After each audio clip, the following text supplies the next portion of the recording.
তো নড়াইলে ঢোকার আগে জেরির বাইকটা দুইবার নষ্ট হইলো। এখন ঘড়িতে বাজতেছে 3:22, এখনো আমরা নড়াইলেই আছি।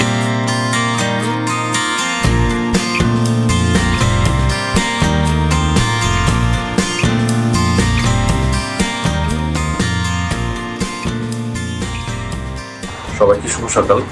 আমরা এখন বের হবো একটু পরে, সো গোছগাছ করতেছি, নাস্তা করবো এখানে।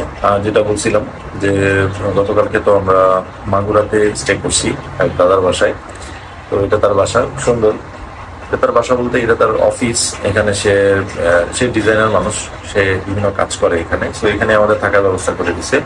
সকালটা সুন্দরই ছিল, বাট রোদ উঠছে বেশ, বাইরে বেশ গরম লাগতেছে। Hello everyone, this is John Gomes. So welcome to my YouTube channel turning blogs. শুভ সকাল সবাইকে। ঘড়িতে বাজতেছে এখন কয়টা, ঠিক 8:30, 8:30 বাজে। তো গত ব্লগে দেখতে পাচ্ছেন আমার 4টা রুট নিয়ে মাগুরাতে এসে আমরা শেষ করছিলাম, স্টে করছিলাম। আজকে মাগুরা থেকে বেরোবো, আজকে খুলনা যাব।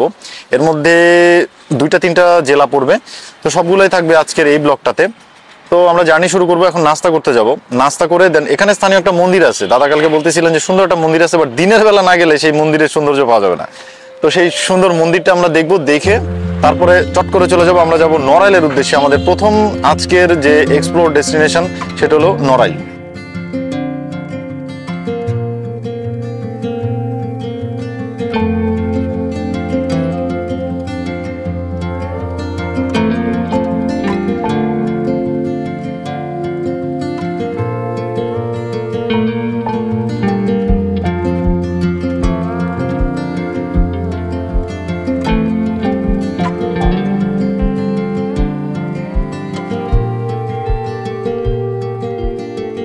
নদীর নাম কি এটা? নবগঙ্গা। ও, নবগঙ্গার কথা শুনছি কালকে, ওই যে কয়েক জায়গায় ঘুরলাম না। যাক, ভালো হলো, নবগঙ্গা দেখার একটা সুযোগ পাইলাম। না, এই জায়গাটায় আপনার লুকসের অনেক বড় জায়গা নিয়ে আসলে মন্দিরটা। আবার এই পাশে আর যে নবগঙ্গা নদী, এদিক দিয়ে যে কামারখালী থেকে বড় নদী, বেশ বড় নদী। ঠিক আছে, আসিস দা। ওকে, তাহলে আসি, দেখা হবে। ওকে, ঠিক আছে। আবার আসেন, মাগুরাকে উদ্দেশ্য করে আসেন। না, অবশ্যই আসবো, আবার আসবো। হ্যাঁ, ওকে।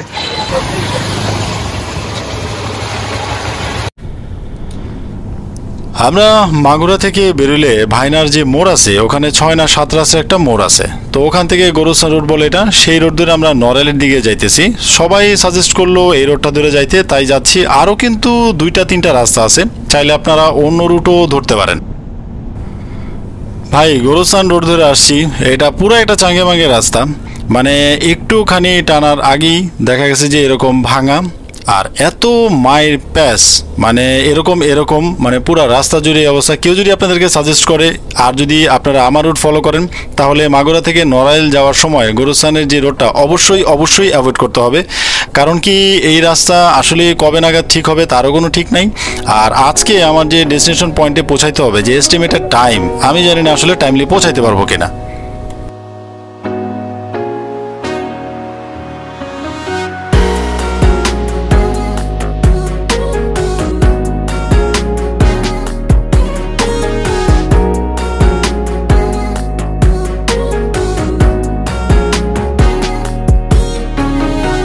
তো হঠাৎ করে তো বলবেন যে আসলে গ্যারেজের ভিডিও কোথা থেকে আসছে।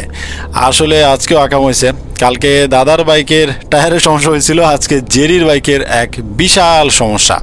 সিডিআইয়ের ভিতরে ময়লা ঢুকছে, তারপরে কিছু কানেক্টরগুলো লাইন পাইতেছিল না, মানে হঠাৎ করে বাইকটা বন্ধ হয়ে গেছে আর স্টার্টই হইতেছিল না। অনেক সময় লাগছে, প্রায় পুরা বাইকটা ঠিক করতে 1 ঘন্টার উপরে সময় লেগে গেছে। তো আজকে আমার রুট প্ল্যান আপনাদেরকে তো সকাল থেকে বলাই হয়নি। আজকে রুট প্ল্যান হলো নড়াইল, তারপরে ওখান থেকে যাব যশোরে, তারপরে সাতক্ষীরা, তারপরে খুলনা। কিন্তু ঘড়িতে যে সময় অলরেডি 2টার উপরে বাজে, এখনও আমাদের একটা জেলাও টাচ করা হয় নাই। আর এই রাস্তার যে অবস্থা, আমি জানি না আসলে আমাদের কয়টা বাজবে আজকে। আর মাগুরা নামকরণ নিয়ে যদি একটু বলি, মাগুরা নামকরণ করা হয়েছে মুঘল যুগে। এককালে সুন্দরবনের কাছাকাছি এই অঞ্চলে আসলে জলদস্যুদের বেশ ভালো উৎপাত ছিল, আর নদীপথে তারা বর্গীদের মতন বেশ দস্যুপনা করত। তাদের নামেই মগরা থেকে আসলে মাগুরা হয়েছে। আর যেটা বুঝতেছি আসলে সাতক্ষীরাতে আজকে মনে হয় না টাচ করতে পারবো, সেক্ষেত্রে সাতক্ষীরাতে কালকে যেতে হবে। আর আমার ট্যুর প্ল্যানও একদিন হয়তো বাড়াইতে হইতে পারে। স্বাগতম নড়াইল জেলা। নড়াইল কিন্তু আমার 37তম জেলা।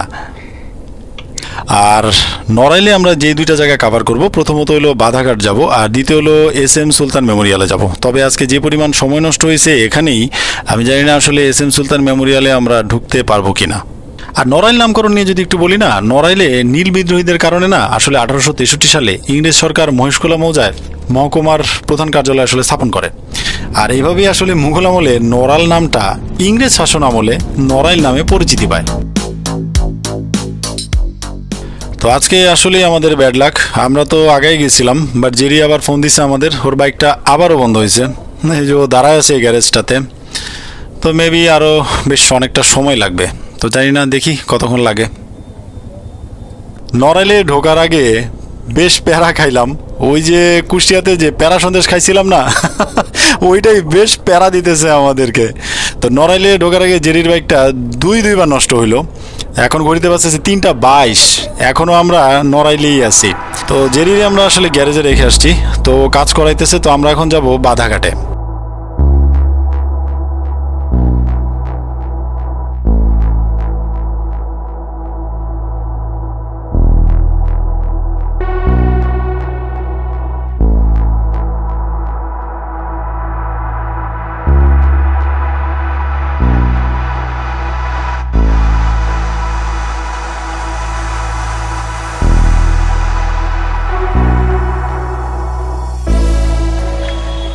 দুই পাশে দুইটা সিঁড়ি আছে, হলো চিত্রা নদী, যেটা বললো স্থানীয় একজন ভাই। চিত্রা নদী, এদিকে নতুন ঘাট মেবি এটা, আর ওইটা মনে হয় পুরাতন ঘাটটা, তো নতুন পাকা করা বোঝা যায়। তো এটা একটু দেখে গেলাম, তো এরপরে SM সুলতান মেমোরিয়ালে হয়তো একটু যাব। আর যেটা কষ্টের বিষয় যেটা হলো যে জেরির বাইকটা এই ভেতরে আসার সময় আবারও বন্ধ হয়ে গেছে। This is the third time. So বেচারারে আবার আমি পাঠাইছি গ্যারেজে, আমি বলছি তুই গ্যারেজে যা, আমি একটু দেখে আসি, কারণ আসলে আমার ডেস্টিনেশনে আজকে রুট প্ল্যানে অনেক বড় রুট প্ল্যান ছিল, কতটুকু কভার করতে পারবো জানি না। জায়গাটা খুব সুন্দর, নদীর পার, নদীতে প্রচুর পানি, এখানে মানে সময় করে বিকেল নাগাদ যারা আসে হয়তো ঘোরাফেরা করার জন্য খুব সুন্দর একটা জায়গা।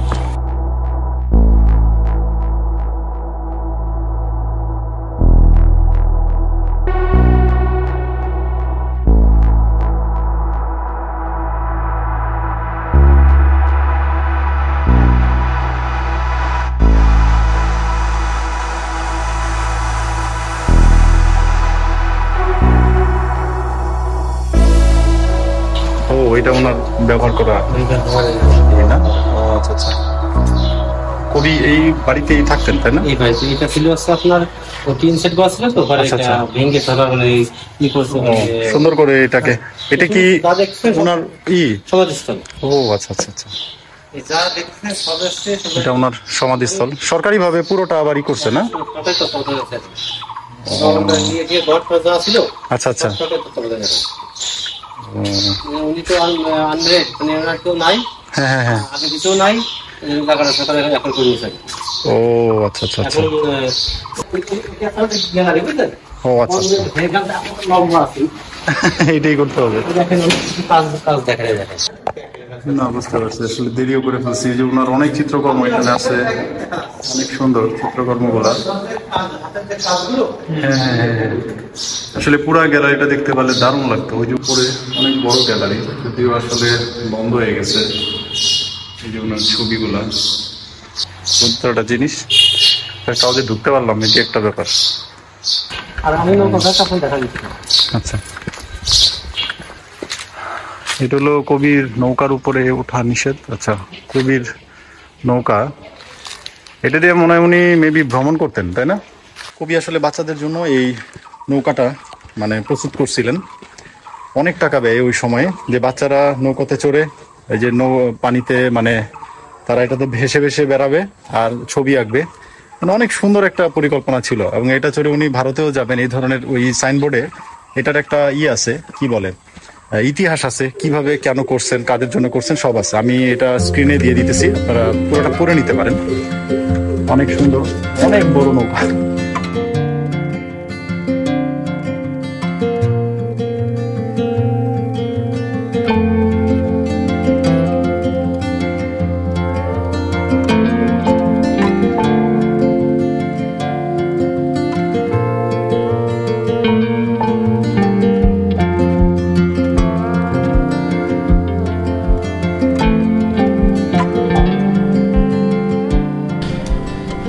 কবি এস এম সুলতানের নাম আসলে কিন্তু অনেকেই জানে না বা বললেও হঠাৎ চিনবে না। তবে জেমসের একটা গান ছিল, ছোটবেলায় শুনছিলাম, তো আমার সোনার বাংলা একটা গান ছিল, ওইখানে এস এম সুলতানের রং তুলির আচরে এরকম একটা লাইন ছিল। তো ওখান থেকে আসলে এস এম সুলতানের পরিচিতি পাই আমি একটা সময়।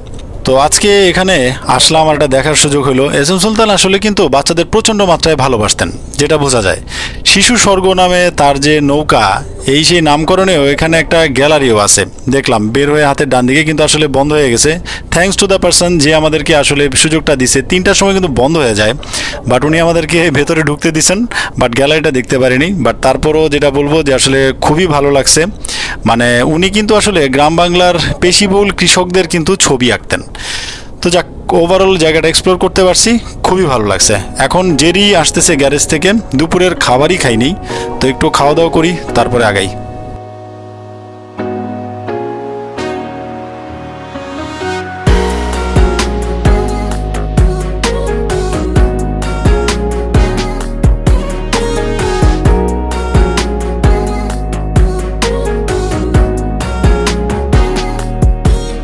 তো সময় হলো 5:37 মতো বাজতেছে দেখলাম। তো পরন্ত বিকেলে আসলে সূর্য ডুবতেছে, একটু পরে ডুবে যাবে। আর রাস্তাটা এক কথায় একেবারে অসাম, মানে অস্থির লেভেলের রাস্তা, এত সুন্দর লাগতেছে রাস্তাটা যেটা বলার বাইরে। তো যশোরের দিকে আসলে যাত্রা করতেছি আমরা। তো আজকে আমাদের যে ডেস্টিনেশন প্ল্যান ছিল খুলনাতে থাকার, বাট যে রুট প্ল্যান ছিল আপনাদেরকে যেটা শেয়ার করছিলাম, আমি জানি না আসলে সেটা আজকে আমরা কভার করতে পারবো কিনা। তো তবে কোথায় থাকবো আজকে রাত্রে আমি সেটা নিয়েও এখন বেশ কনফিউজড আছি। 64 জেলা ভ্রমণের এই সুন্দর মুহূর্তগুলি, এই সুন্দর স্মৃতিগুলি থেকে যাবে সারা জীবন আমার কাছে। সব কিছুই সংরক্ষণ করে রাখবো আমি, এই ব্যবহার করা হেলমেট, এই ব্যবহার করা গ্লাভস, আরও অনেক কিছু। আর একটা ডায়েরি রাখতেছি মেমোরিতে, অনেক কিছু লিখে রাখতেছি সেটাতে, আরও অনেক কিছু মেমোরি থাকবে আমার কাছে। মানে সত্যি এক কথায় অন্যরকম একটা ফিলিং কাজ করতেছে আমার। সারা বাংলাদেশব্যাপী ঘুরে বেড়াইতেছি, যেটা কি বলবো, মানে অন্যরকম একটা ভালো লাগা কাজ করতেছে মন থেকে। তো ফাইনালি যশোর জেলাতে আপনাদেরকে স্বাগতম। নড়াইলটা অনেক কষ্টে আসলে শেষ করতে পারলাম। আর যশোর কিন্তু আমার 38তম জেলা, আর যশোর কিন্তু বাংলাদেশের 13তম বৃহত্তর জেলা। আর আপনারা এটা জানেন কিনা জানি না, মুক্তিযুদ্ধের সময় যশোর কিন্তু প্রথম শত্রুমুক্ত হয়েছিল। আর যশোর নিয়ে যদি একটু বলি, 1981 খ্রিস্টাব্দের দিকে আসলে যশোর জেলা প্রতিষ্ঠা করা হয়। যশোরে আসার জন্য না আসলে অসংখ্য খাল বিল নদী নালা পার হইতে হয়। এসব খাল নদী পার করার জন্য অসংখ্য সাঁকো ছিল। আর ফার্সি শব্দ যশোর থেকে যশোর নামের উৎপত্তি বলে অনেকের ধারণা। তো ফার্সি শব্দ যশোর অর্থ ব্রিজ বা সাঁকো। হ্যাঁ রিসালাই তো আবার বেজাল হয়েছে। হ্যালো, হ্যাঁ হ্যালো, হ্যাঁ গো। আরে কি হলো, এখন কি করুম, তো মুশকিল হয়ে গেল।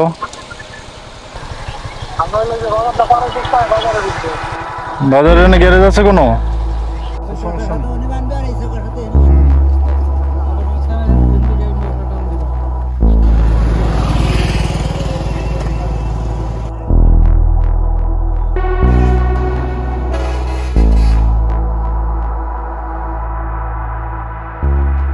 তো ফাইনালি বাইকটা আর ঠিক করতে পারলাম না। তো জেরিরে একদম ভ্যানের মধ্যে আমরা বসাই দিছি, তার বাইক সহ। সে আরাম করে যাইতেছে, বাট মানে কি হয়, যেটা আসলে যারা রাইডার আসলে রাইড করতে না পারলে না সেই মজাটা পাওয়া যায় না। কি আর করা, কিছু করার নেই।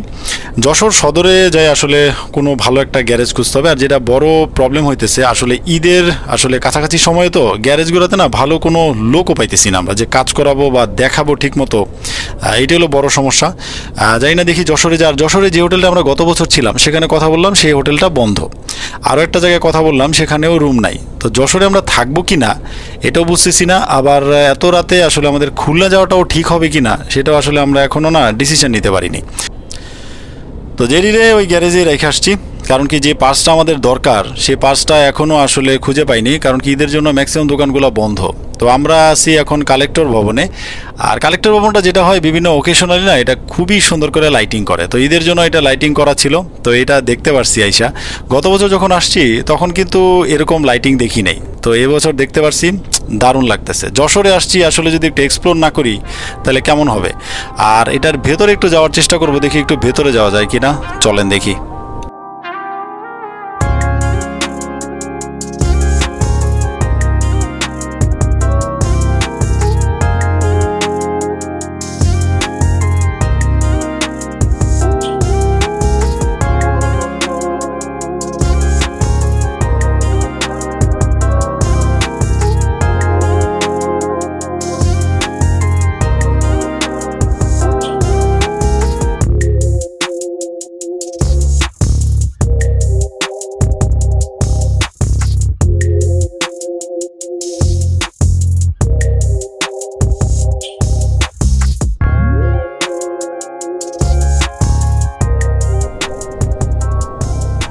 সবকিছু গোছগাছের পরে আমরা রওনা দিছি। ঘড়িতে সময় হলো 10:45। তো হাইওয়ে ধরে এখন খুলনার দিকে যাব। পিক আপ ভ্যানে বাইকটা উঠাই দিছি, জেরি আছে পিক আপ ভ্যানে। তো রুট প্ল্যান অনুযায়ী আজকে আসলে আমাদের যে প্ল্যান ছিল সাতক্ষীরা হয়ে আমরা খুলনা যাব, বাট সেটা তো আর কোনোভাবেই সম্ভব না। কালকে হয়তো আমাদের সাতক্ষীরাতে আমরা টাচ করব। আর যশোর নিয়ে আমার আলাদা ব্লগ আছে, তাই যশোরেও কিন্তু বেশি একটা সময় দিলাম না। যশোরে যতটুকু পারলাম এক্সপ্লোর করলাম, এই কালেক্টর ভবনটা দেখলাম, ভালো লাগছে। তো যেটা এখন বিষয় যে আসলে এত রাতে হাইওয়েতে রাইড করার অভিজ্ঞতা আমাদের কারোরই নাই। আর সব থেকে বড় কথা হলো যে এত রাতে রাইড করাটা কতটুকু নিরাপদ আসলে সেটাও জানি না। তো আপনাদের সাথে নিয়ে সামনে আগাইতে থাকি, দেখা যাক কি হয়, চলেন।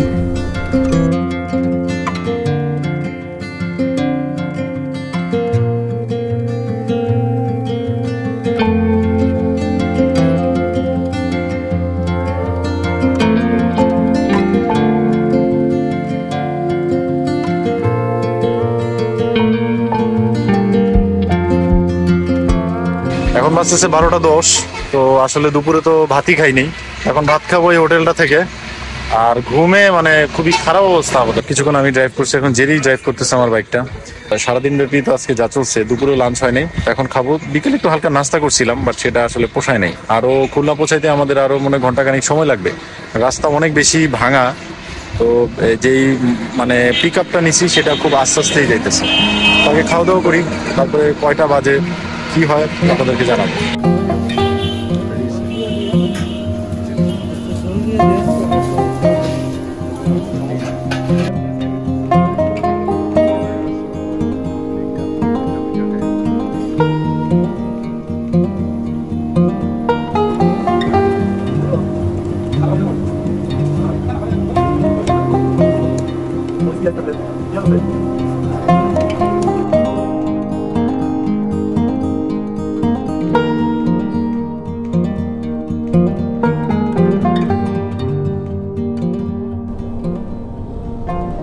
তো ওয়েলকাম টু খুলনা সিটি। ঘড়িতে সময় হলো 1:40।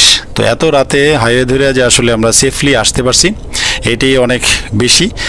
মাঝে আসলে আমি একটু পিক আপে বসছিলাম, জেরি বেশ কিছু সময় আমার বাইকটা আসলে ও ড্রাইভ করছে। আর আমি কারিতাস খুলনা রিজনাল অফিসে বুকিং করে রাখছিলাম, সেখানটাতেই থাকবো আজকে। তো ফাইনালি যেখানে মানে বুকিং করা ছিল সেখানেই আসছি। আর সাতক্ষীরাটা কালকে হয়তো আমরা এক্সপ্লোর করব। তো আনুষ্ঠানিকভাবে ব্লগটা এখানেই শেষ করে রাখতেছি, কারণ যে স্ট্রেসফুল দিন গেছে, খুবই টায়ার্ড। কারিতাস খুলনা রিজনাল অফিসে যায় আসলে আর জানি না কথা বলতে পারবো কিনা। তো কালকে আপনাদের সাথে দেখা হবে আমার সাতক্ষীরার কোনো একটা পয়েন্টে, যেহেতু খুলনা থাকবো, খুলনা থেকে সাতক্ষীরা এবং সাতক্ষীরা থেকে খুলনা। আর আজকে সারাদিনে মোট রাইড হয়েছে 200-র একটু বেশি। কালকে বলতে পারবো যে টোটাল কত রাইড করলাম। তো সবাই ভালো থাকেন, বি সেফ, বি হেলদি। দেখা হবে কালকে। শুভরাত্রি।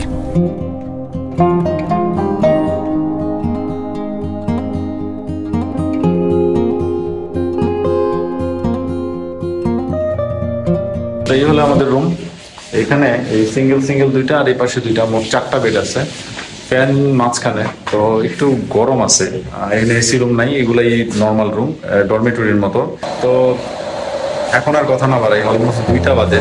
দেখো আপনাদের সাথে সকালে। So bye bye.